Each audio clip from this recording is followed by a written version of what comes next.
Let's talk some more about banks and the credit impact potentially on the economy of the problem that we've discovered in these regionals, mostly on the West Coast, but of course fears that it might spread. Jeff Taylor joins us, the co-founder and managing director at Mphasis Digital Risk. Jeff, tell us about what you guys do at Mphasis, and welcome to the TD Ameritrade Network. It's great to see you again. What we do at Mphasis Digital Risk is we're the largest residential mortgage risk management firm in the country. So if you're in the origination business, we process, underwrite, and close loans on behalf of large money center banks and non-banks. And then if you're in the quality control business, we review loans that investors are putting on their balance sheets. Okay. Sounds like you've got some pretty good insight into maybe what some of the fallout from this event may be. Is there anything that you see immediately that is changing? I think it seems like every day we wake up and the banking sector has been changing the last few weeks. So I think, number one, if I look at the residential mortgage market right now, not a lot has changed if you're originating and selling to Freddie or Fannie or a government loan. I think that's very much the same. I think what has changed over the last 30 to 45 days is if you're putting this on balance sheet. For instance, if it's a residential mortgage or it's a home equity loan, I think banks are starting to tighten a little bit their lending standards, or just look at things to make sure that the asset they want and duration they want is matching up more than maybe you would have talked about a couple of weeks ago. So I think that's the number one. Number two is, look, in the last 12 months, we hiked rates 9 times, 4.75%. That's a lot. So from a refinance perspective, that's pretty much paused. From a buying perspective, that's still it's strong, although people are being cautious with all the nervousness going on in the general marketplace right now. So if I go global statement, what I look for the U.S. housing market, I think it's sound, specifically if you're selling loans backed by Freddie, Fannie, and it's a little bit more in a wait and see lending environment if those loans are going to large money center banks. So the credit crunch potential of this situation is still to be determined. There's not exactly like an obvious strain immediately hitting at this moment. Yeah, I mean, look, I think it's to be determined, but like I just said, right, if you are putting on a balance sheet, everybody is triple checking and making sure they're matching up with duration, because look, all banks have a situation right now. For the most part, they have an inverted interest rate yield curve. So they're paying out more than they're collecting for savings accounts, more than their investments are yielding them. So that credit crunch right now, as far as what they're going to put on balance sheet over what period of time, is definitely under a microscope, much stronger than it was, 30, 60 days ago. Got it. Now, the home market has also largely been driven, as you know, by supply constraints. One of the biggest catalysts for keeping home prices elevated and demand there is that there's just still a lot of mismatch, people looking for homes. So prices have been pretty sluggish to come down. They've come down, a decent amount, but not that much, really, on the broad scales we just saw this morning for prices.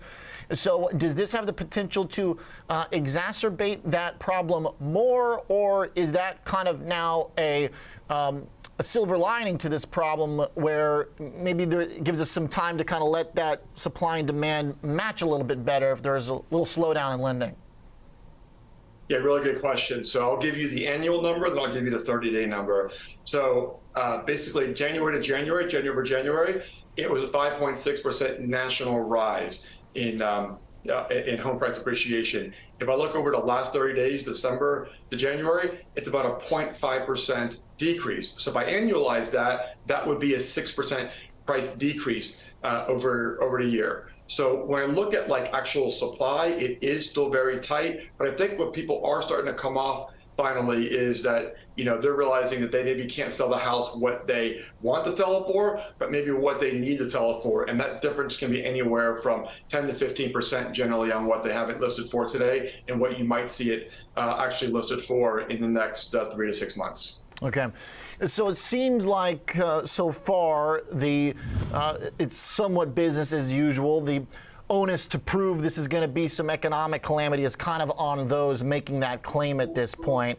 It certainly has added some stress internally at these banks, externally as people speculate. What about from an individual perspective? How much thought do you give that for kind of the personal finance situation, if you were banking with one of these stressed institutions, maybe you had a mortgage in the works, maybe you already have one that's serviced by one of these stressed institutions, how are the actual creditors handling this?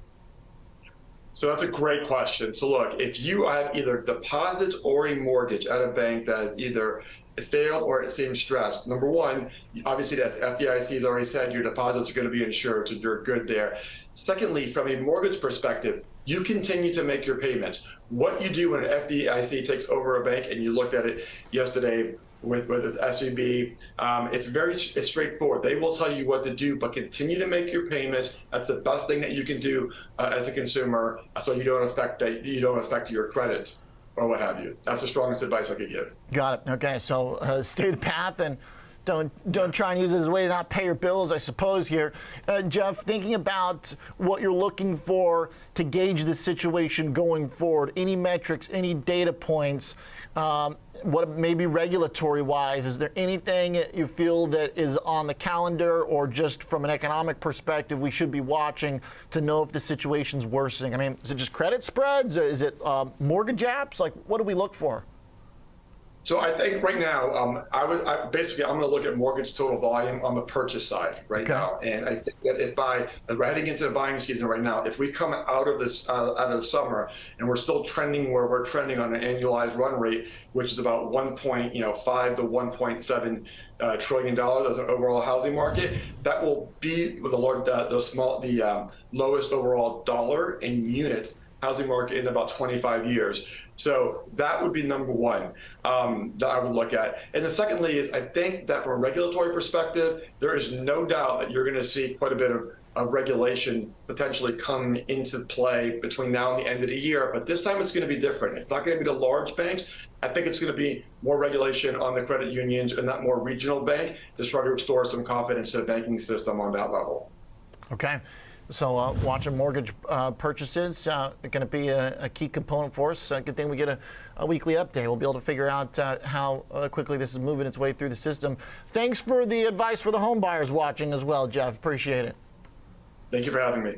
Absolutely. Jeff Taylor, co-founder and managing director at Mphasis Digital Risk.